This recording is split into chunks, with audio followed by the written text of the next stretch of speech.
right online for you. So, people speak out of turn all the time. And For the People, we listen to the folks that even say bad things about Donald Trump. You've heard of those who've said bad things against our president, haven't you? Well, of course, the left hate him. But do you think it's the place or the time during a press conference talking about sports on a platform to have a coach, and I'm talking about the Spurs coach, what's his name? Oh, well, San Antonio Spurs. The head coach is Greg Popovich. Yeah, Popovich. It's a crazy name. But even crazier is what he said. And we'll comment as we go along. Just listen in to what this great coach had to say about our president. You ready? It was a very weird night for many reasons, which I don't think any of us can, grab onto. It's like trying to figure out the presidency. Same. Did you just hear that? Trying to figure out the presidency. What about the presidency? Same. To this day, I feel like there's a cloud, a pall over the whole country in a paranoid, surreal sort of way. It's got nothing to do with the Democrats losing the election. It's got to do with the way one individual conducts himself, and that's it's embarrassing. It's dangerous to our institutions and what we all stand for and what we. Excuse me. What we all stand for? Well, I can be certain we don't stand for your values. Your values are not my values, sir. With all due respect, your values are far from my values. And to assume that the millions and millions of Americans that voted for Donald J. Trump, all of those don't have your values either. Our institutions are just fine, sir. A cloud over America? Actually, the skies are bluer. Stock market's great. There's more jobs. Unemployment's down. I feel safer. Oh, we have problems, sir. But you're not a politician. But you have a bully pulpit, don't you? You're a coach. You're supposed to be coaching. Stay out of politics. Oh, but he goes on. Let's hear it. Let's hear it. The country to be. But for this individual, he's in a game show. He's in a game show. And everything that happens begins and ends with him. Not our people, the king. Our country. Every time he talks about those things, that's just a ruse. Oh. That's just disingenuous, cynical, and fake. Okay, so our president's fake. Donald J. Trump, he's fake. But there's people that love it, and they will scoop it up. But I will tell you, there's a lot of folks that will just not, because of the fact, support this coach. Just because of it, because it's an insult to those that believe in values and virtues. Donald Trump addressing those that have lost lives at the Capitol today for the fallen heroes, our men in blue. That's what they are. The disrespect, the cloud that was over our country for 8 years. We haven't talked enough about that in a while, have we? About the Dems have really tried to remove our history from the classroom and have done a pretty good job with the left, but not securing our borders, not securing our cities, and in fact, making sanctuary cities okay. Allowing immigrants to kill, to rape, to steal, gangs to intensify in our country. Allowing free and open borders, no matter who comes in, who cares? Lack of security, lack of enforcement, not backing up our law enforcement officials. If there was any kind of cloud over America, Barack Obama did it with his people. This is a war, folks, for the soul of America. I got to tell you, I've done a lot of thinking about what's been going on And I will tell you the sure victory of why Donald Trump got in, and it had nothing to do with his genius, though a lot of the stuff was pretty brilliant. And what happened was a first, but I believe it was the providence of God in his divine intervention with Franklin Graham praying in every capital throughout the United States, and people praying by the tens of thousands, people praying at every capital in the United States. You heard me right. Franklin Graham did this, the Billy Graham Evangelistic Association. I am convinced it wasn't the Russians, it was God. And you'll only hear this here because it's a unique perspective. But I really cannot explain it any other way that I believe that God really wanted to do a course correct because his people prayed. And the Bible says if God's people pray, that he would hear from heaven and heal our land. And we need a lot of healing to be done. It is amazing to me to see the dysfunction that's going on in our country, and every social thing that was good is being torn down. The families being more attacked, our churches are being more attacked, our civilization to the very core is being attacked in every front.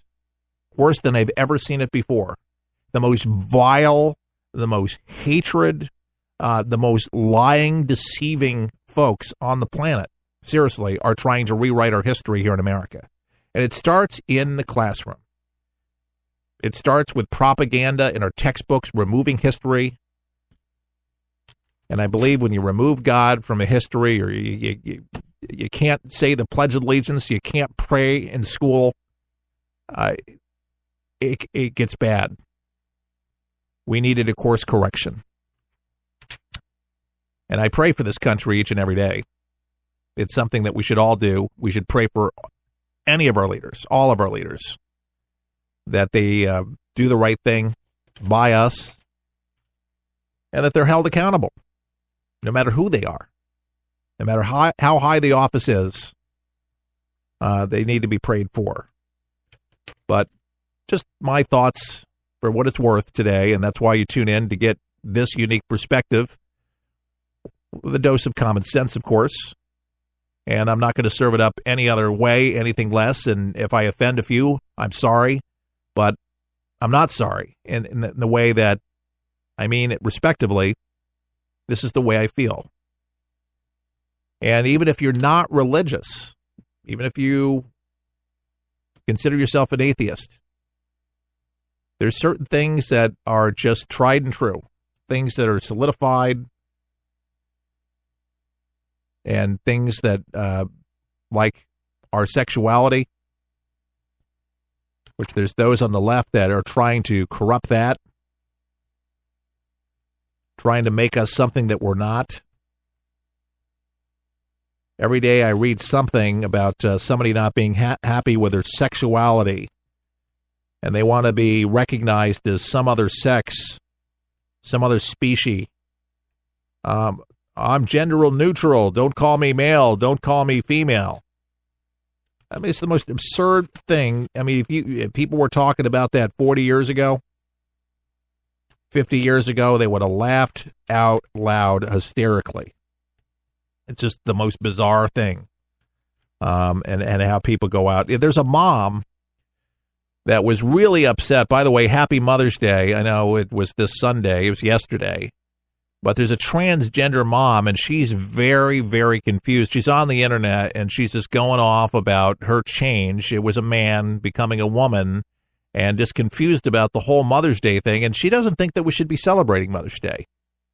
Well, listen to her, what she says. As I'm recording this, it will be Mother's Day here in the United States this weekend. Now, for some of us in the transgender community, this can be a very hard day. And in fact, in my case, for the first 5 years after our divorce, my son didn't call me on either Mother's Day or Father's Day. And as you can imagine, that made me kind of sad. And I did talk to him about it, and what he said was that right now I didn't fit into either the mother or father category, which is probably one of the reasons why after my transition, he just chose to call me Maya instead of either mom or dad. But you know what? I'm so glad to have him in my life, no matter what he chooses to call me, and that we still love each other very much. But the way he feels is how a lot of people feel about transgender people, that we're kind of caught between motherhood and fatherhood. We're in this weird kind kind of in-between space, a kind of purgatory. And a lot of times we even feel that way about ourselves, especially in our early transition years. For trans women, and I expect trans men as well, we realize that our inner sense of self is either male or female. Inner but self. like teenagers, we haven't developed that yet. We may know we're a boy or girl, but we haven't learned what it means to be a man or a woman, depending on which way we're transitioning. It takes time to find ourselves, and I'm talking about on the scale of years, and it happens much, much slower than our physical transitions. Frequently, society sees us as our chosen gender way before we see ourselves that way. I mean, when I came out, all I'd known up to that point was how to be my son's biological dad. Or rather, that was all I allowed myself to believe, and there was a whole lot of guilt in feeling like I was taking that person away from my son. And that wasn't helped by people calling me selfish either to my face or behind closed doors. And even worse, I felt selfish.